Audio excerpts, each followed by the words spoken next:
Welcome to Crisp Chat, the half an hour of talk about your favourite crisps from yesteryear. No, I'm only joking. It's the PitchVision Academy Cricket Show. Of course, we always have a little chat before we start recording. Today was about crisps.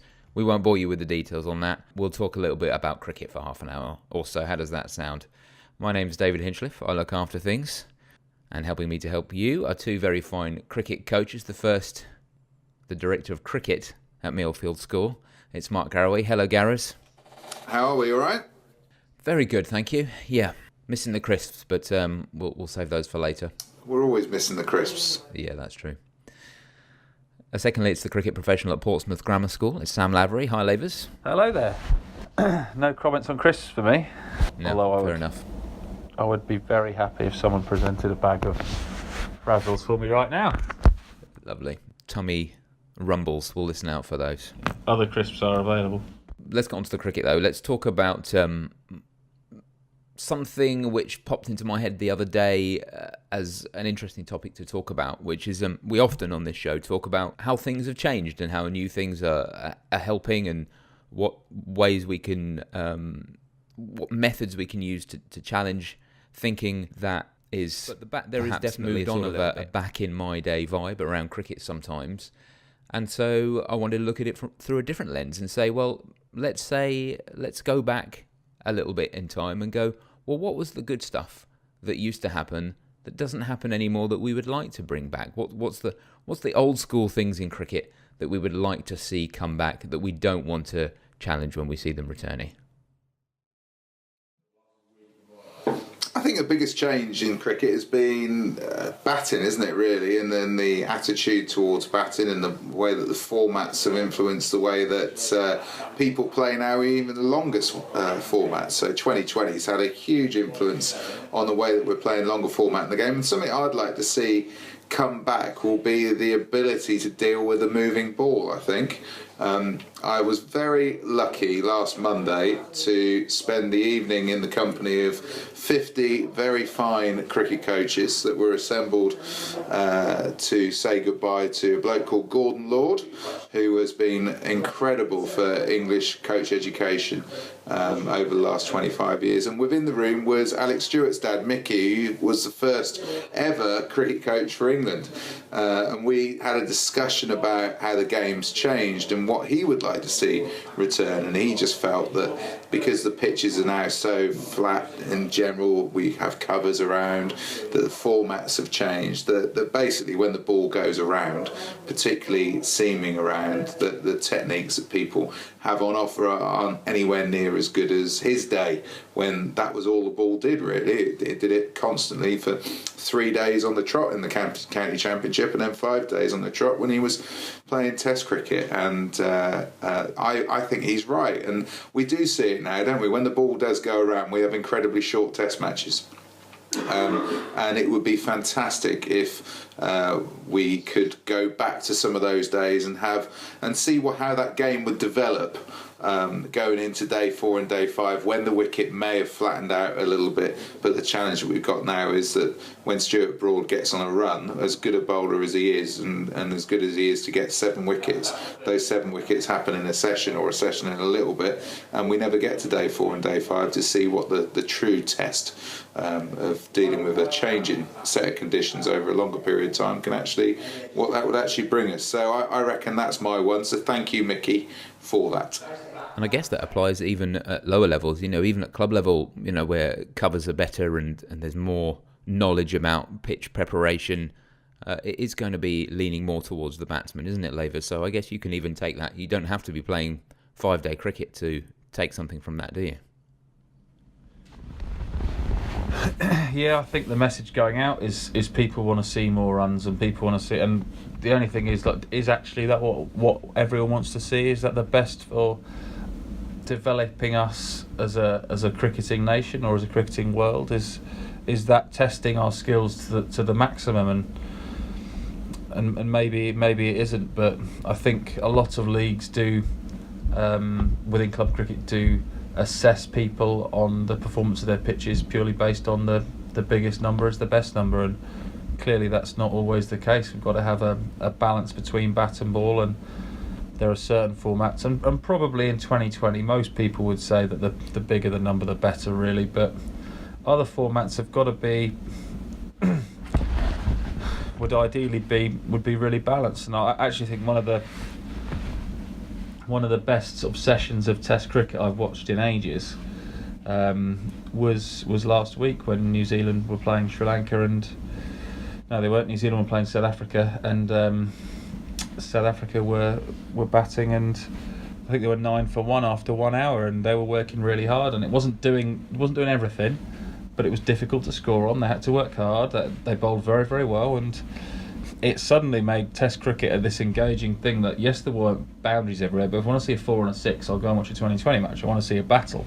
And that was a battle, and it was a test, and that's what it should be. So that was really good to see that those conditions are still out there, even though less frequently than we would have seen in the past. I'll tell you another thing I'd like to see, certainly in club cricket, since I started playing, however many years ago that was, is I'd definitely like to see a return to people, oppositions hanging around and mixing with each other at the end of a day's play, because you definitely see that far less than you used to. And even when people stay afterwards, just to be polite and have a one drink in the bar afterwards, it's still rare to see players mixing with each other. They tend to stick in their own group, have one drink and go home, if they even do that. So I'd certainly like to see that cross-pollination of people playing hard on the field and then getting into the bar afterwards and sticking around for a little bit longer and having a couple of drinks and having a chat with those guys and talking about the game and sort of sharing a love for the game, rather than, we've got to rush off quickly at the end. I don't know whether that would ever happen because the world has changed so much, but I'd certainly be hanging around until a little bit too late. I think it's important that we try and make that happen, mate. And it's something, this is the first year that the cricket office has run the summer programme at school. And within our big push this year, we've got some cricket things that we're looking to try and push throughout our age groups. But our biggest one is our ability to host properly, and that doesn't obviously at school level include having a couple of beers in the bar afterwards, but certainly when we've got food on afterwards, we're going to be encouraging our guys to go and get food for the opposition and to sit with their opposite number and have dinner together after the game, or sit with the opening bowler that's tried to knock your block off for 10 overs and have a discussion about the game. And I don't know whether it's going to work. I don't know whether society won't allow that to work, but we're going to give it a massive go. We're also going to get people to walk round cups of tea to people that are on the side of the ground and go back to some of the old-fashioned things that I can remember growing up with in club cricket, whether it was in Somerset when I was very small or whether it was on the Isle of Wight many years ago. It doesn't stop the cricket from being highly competitive, but I'm with you. I think that we've lost something around the interaction and the knowledge that we can pass on, and also the social skills that are so vital within sport, that are so transferable from sport into other aspects of our lives. I think we can facilitate better than we do presently. Anything you One miss, of the things, Lavis? Yeah, not enough frazzles around. From the good old days. I'm going to relate most things back to food and drinks, I would have thought, but yeah. Hula hoops. Yeah, donuts. Where was I? Someone the other day. I was at a school the other day, and they brought out a tray of donuts. They were supposed to bring out for all the teams at the lunch break of a tournament. This was rugby actually, but they forgot to bring them out, so they brought them out at the end of the final. There were only 2 sevens teams left, and there were supposed to be 16 teams there. So there were about 200 donuts for these 14 lads. Lasted about 5 minutes. It was good. One of the things that does happen, and it's not necessarily something I want to see, but it's a noted change, is that I do start to see young people think about cricket as a career, which can be a good thing, and they're pursuing something that there's an opportunity for them to make a living out of, which is good, and obviously it's spilling over into the female game as well now, which is nice to see. However, there are some people who, as soon as it doesn't become a career, it doesn't go back to being a game anymore. then gets pushed aside or cast aside, and I don't really like that. I think it still needs to be retained as what it is, which is a game, and it's supposed to be fun. And ideally, if people can't make it to the top level, they play at the level below, and people play at the highest level they can. And I do start to see some cricketers, and it's not a lot, but it is more than I would have seen in the past. So if they don't quite make it to the level that they wanted to, which whether it's professional or whatever, then they don't filter into the level below and persist and try and force their way up. They put it down and they go and pick someone else up, and they go and look at doing something else. And I just think that's a little bit disappointing sometimes, when they've obviously committed a lot of time to get to a certain level, and they've had a lot of enjoyment over the years, and there's no reason that can't be continued, even if it's not in a capacity where you're getting paid to do so.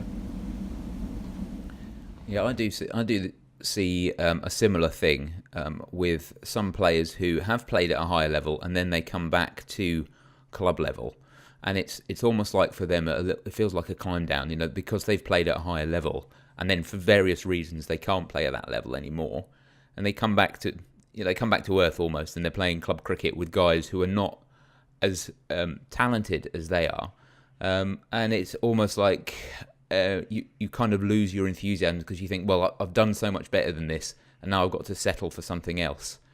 And I don't think it's arrogance. I think it's just human nature to think, to think, well, I could be doing so much better, but I'm not. So maybe I'm just going to put it aside. But in fact, you can still enjoy the game whatever level you're playing at, as long as you go in with the right mindset of, well, I'm gonna play my cricket, I'm gonna enjoy it, and it's gonna be good, no matter what, whether I'm playing professionally or not. Yeah, I see that a lot, mate, and again, I think that's a bit of a link to society, that people want that instant success and want to be deemed to be progressing at all times. But the bottom line is, I think the two are linked here a little bit. A few of the concepts that we talked about are linked. If your experience is broader than just how many runs and how many wickets that you get on a Saturday, going back to those old club mentalities and the way that the club was the family, I suppose, that sat around us as we grew up, I think that people will be retained within the game better. It's about overall experience, isn't it, that it provides for people, and there are a number of clubs that have got unbelievably good retention numbers as people get older, and as their skills, I suppose, wane and their physicality wanes, because they've retained some of those old ethos from years gone by that all cricket clubs seem to have when I was growing up. Now, maybe I'm being a bit Fred Truman and back in my day with that one. But that's the point of this. But I honestly do believe that we can recreate or re-establish some of those things that made us all want to be around cricket clubs, and every day of the winter it made us look forward to that circle which was around the first Saturday of the season, like we used to do. And I think if we have that again, then we'll retain people as they reach their peak and go beyond it. And cricket should be a lifelong sport, shouldn't it? It's not one of these sports that once you can't perform at your best that you should bail out of. There are so many roles, jobs, opportunities that are being developed, more so than there ever has been, I suppose, and we should be in it for a lifetime. Certainly, I think we're probably bad examples of this, but if cricket was taken out of our lives, then it would be a pretty hollow life that we would lead, wouldn't it? Yeah. Although I think my girlfriend would be delighted that she'd actually see me once in a while. Yeah, that would only last for a week or so, though, mate. Let's be honest. Yeah, that's very true. Yeah.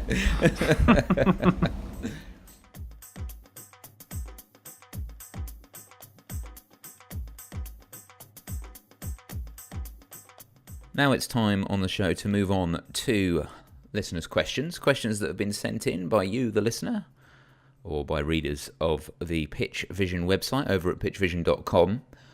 And how that works is we answer a couple of those questions, and then we pick a winner. The best question of the week wins a prize, which is an online coaching course from PitchVision Academy at pitchvision.com.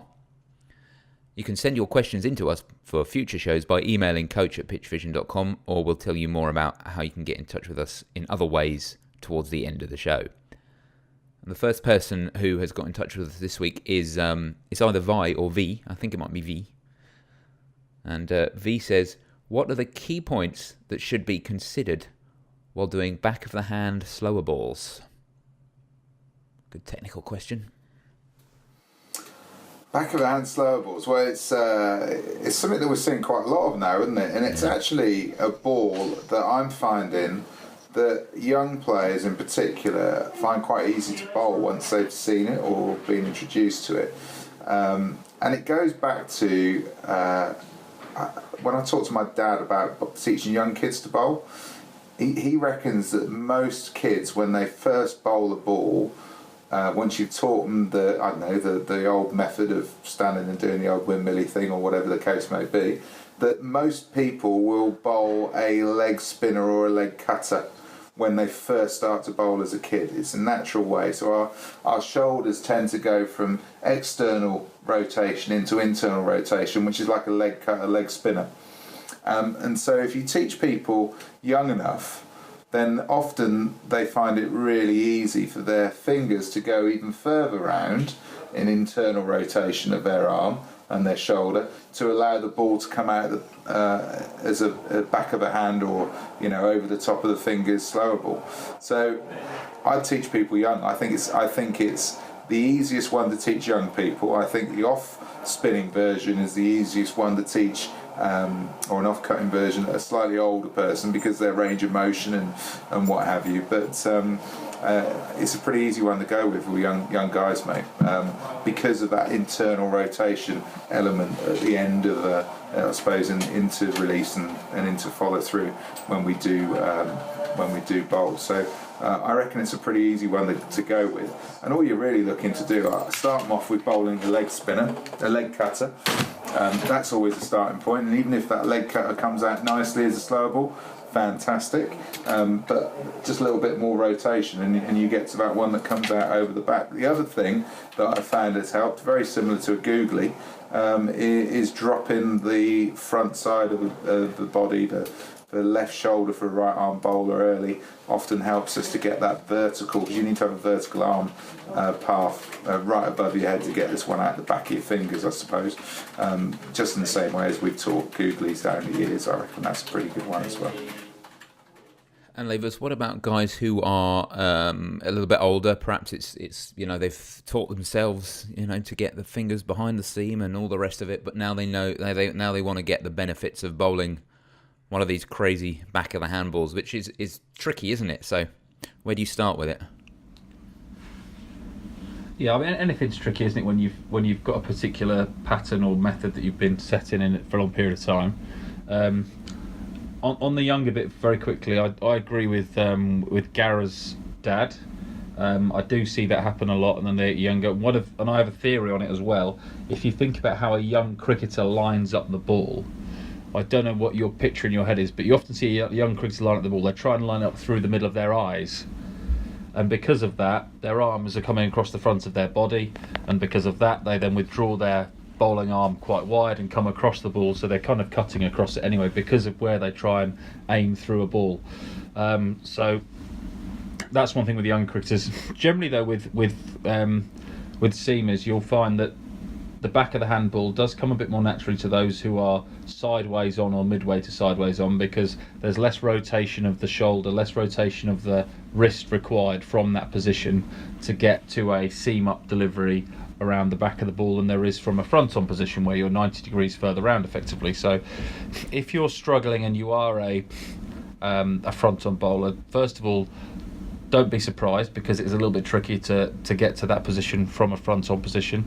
But also don't just assume that it is something you can't do.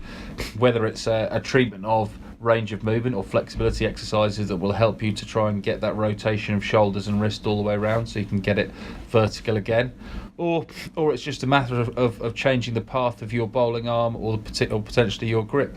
Ideally, there shouldn't be too much change, and it should be something that just by slowing down, trying to control your body and thinking about where you want to get to with your release, and even if it's just from a standing position and it's not actually using a ball, but you're trying to get the back of your hand pointing straight down the pitch, can you get into that position from a slow, controlled or even stationary position? If you can, we can then start building back up towards where we need to be. If you can't get there, then there's potentially a course of action that we need to go through to try and develop that range of movement and that range of rotation in the shoulders or the wrist to get around there, or potentially it's something you put aside and you look for another opportunity. There are lots and lots of methods we can use to fool a batsman. Very few bowlers have all of them, and lots of bowlers do very well with one or two. So think about its value to you. If it's what you need, if you're finding it really difficult and there's something else that works just as well, then let's look to try and build in another skill as well. But yeah, try it. See if you can get into that position, and then try building up towards a full pace delivery along the line. I think a crucial thing to success of a slower ball is that the ball that people think you're going to bowl most is also quite good, and there is a sort of propensity for a lot of people to try loads of different variations without actually having a stock ball or a ball that you go to, which is fantastic. And somebody like Ian Harvey, for example, was the first exponent for me who bowled unbelievable slower balls, but his slower ball was only as good as the fact that he also had a Yorker in there that came out at 80 odd mile an hour as well. So if somebody has only got slower balls or only got variation and they don't have the capacity to hit length, be able to bowl a bumper on the right pitches and be able to bowl Yorkers on any pitches, then his slower balls really, it doesn't matter whether you've got 2, 3 or 4, you're not actually going to have anything to sort of calibrate against. And deception comes from not knowing what's going to happen rather than going, well, it's going to be one of 3 slower balls and I just need to pick which one it is. So that I think, going back to society, I think that's what people do now, don't they? They're always looking for that special thing. Well, Ian Harvey was world class at what he did because he had a world class Yorker in there as well as having a world class slower ball. Years ago, I remember John Lewis, Gloucestershire bowler for many years, and England, say that the ratio for practice should be 80% of what you would bowl most of the time and 20% of those variations. Do you think that still applies? Yeah, I do. I think that's a pretty fair way to go, mate. To be honest with you, and whether the percentages are precisely that or not is neither here nor there. Yeah. I think you've got to. John Lewis was a great example. So Louis' length ball was fantastic. He could go into length, he could nip it about a bit, and then he built some variations off the back of that and did brilliantly. Created a fantastic career for himself. After having been turned down by a couple of counties, he ended up being an England international, and he did it off of that type of thinking and ratio. Next question is from Alex. And Alex, it's an age-old question. How do you convert more 20s into big scores? It's a little bit like we talk about getting through your first 20 balls. What's the importance of getting through your first balls and first 20 balls, and what's your focus like in the first 20 balls? And often that is the time when your focus is at its highest, and inevitably more batsmen are able to get to 20 than are to get to 40 or to 60 or 100, etc. So I guess it's a case of managing your focus and trying to keep the levels of concentration when you're in and you're relaxed and you're maybe taking some things for granted, as opposed to that level of focus you have when you're new to the crease and you're working really hard. And that doesn't mean we want to take away some of the things that come when you're in and relaxed, because obviously you can be a bit more free-flowing and a bit more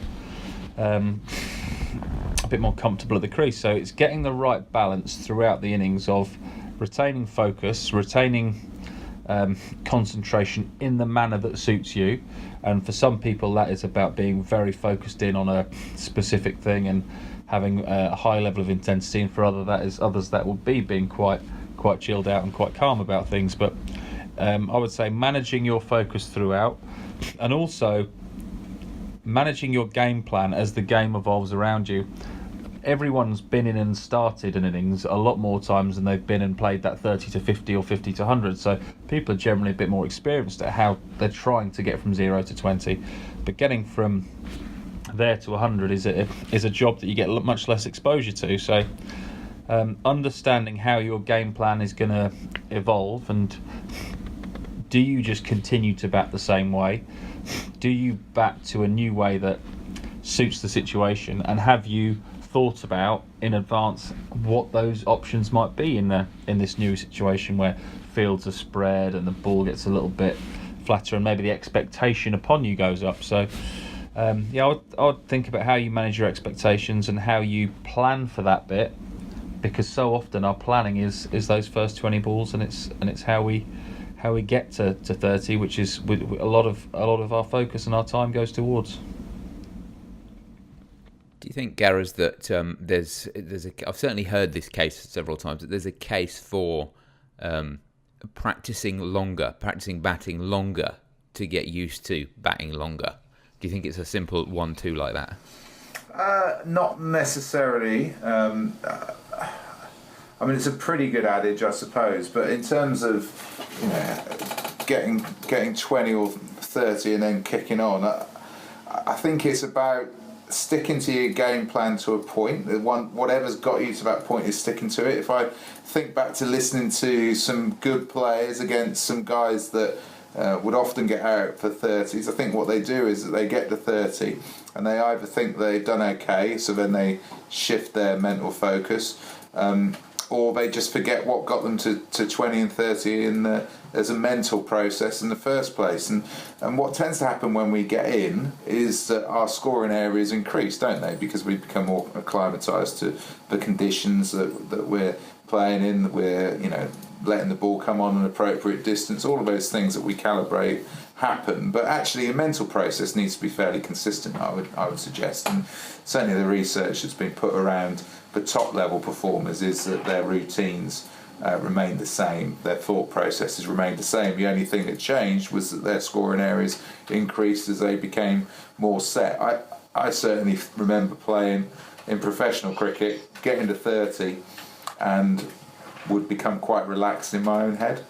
And as a result of that, I used to get out between 30 and 35 on a regular basis. But that was me setting a ceiling of what success looked like in my own head. And I think one of the things that these great players nowadays do, particularly in one-day cricket, is 70 was deemed to be a match-winning score, wasn't it, as an individual score not too long ago. And now you can get 125, 130 and still end up on the losing side. And the ceiling is being raised all of the time. So if we place a ceiling on ourselves, then we're often going to meet that. I talked the other day to a colleague of mine the other day about yo-yos and bleep tests. How many people set their own ceiling on that and then finish as soon as they've met that ceiling? Whereas the best people don't set their own ceiling, they just keep going until they've got nothing left. And I don't think that's any different for batting as well. So to me, keep your routines, and also don't tell yourself what is success. Yeah, that's a really powerful one. That I remember. I mean, I didn't have many great innings, but I remember one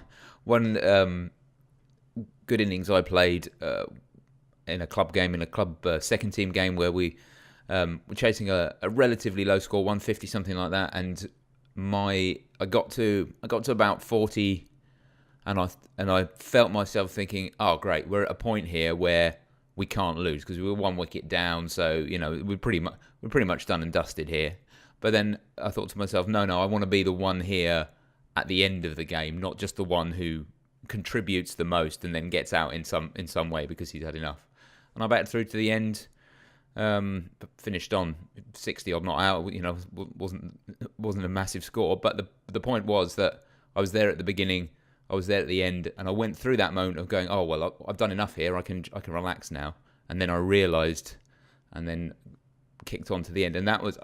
I felt like, anyway, that was down to having the focus to say, I'm going to see it through to the end here, rather than just saying, well, that's my work here is done, that's great, I feel happy about that. So it definitely, just from a personal experience, that definitely works. Having that focus to keep going definitely works.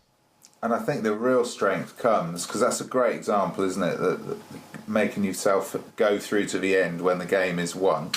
But sometimes we bat first, and people find it more difficult to have that focus because there's not a definitive target, is there, as such? So the real disciplined people do find a way of continuing and not putting that ceiling on themselves, even though you still don't know whether that score is going to be enough at the end of 50 overs or 20 overs to guarantee you to win the game. But people find a way of getting through to 100 and something, not out batting first, whereas it's probably easier to do it batting second because you've got that finish post in sight. So if you can do it first and second, you're well on the way. And that is just about all we've got time for on the show this week. There's one more thing we need to do, though, before we go, and that is decide on the winner of this week's competition. The two options on the table were the questions sent in. One was from Vi about back of the hand slower balls, and the other was from Alex about converting 20s into big scores. So which one did you prefer this week, Gareth? I'm going to go with the slower ball one. I think it was really specific, wasn't it? And hopefully a couple of methods there, but young people, I think, bowl it pretty well. And you can teach that young. As long as they've got that understanding of how to deliver the stock ball, teach it as young as you possibly can. And then secondly, drop that shoulder, very much similar to trying to get that wrist round and bowl a googly, but obviously doing it at a faster pace. So I'm going to go with that one this week. Fantastic. And if someone else was listening into the show and they wanted to win the prize, get their question answered, could they get in touch with us? They could drop us a line on 0203 239 7543 or put it through a email on coach@pitchvision.com. Email, yes, remember them? Just like in the old days. Well, there's other ways to get in touch with us as well. Modern things like the PitchVision website, which has a messaging system. You can contact us through that at pitchvision.com, or you can go to Facebook, facebook.com/PitchVision Academy. There's a page there that you can send in questions. And Twitter, if it's 140 characters or fewer, at PitchVision Acad is where we are. You can listen to this show every week by subscribing. That's free, and you can do it by any podcast app. Go in there, search for PitchVision Academy, tap on the subscribe button, and away you go. It comes out every Friday. And if you want to get the show notes, or you want to stream the show from the web, or you want to listen to any old shows by downloading them, you can do all that on the PitchVision website, pitchvision.com/academy, and click on the podcast link for all the details. That's all for this week. We hope you listen next week, but until then, have a good week. Cheers, Gareth. Cheers, Lavers. Cheers, fellas. Cheers, guys.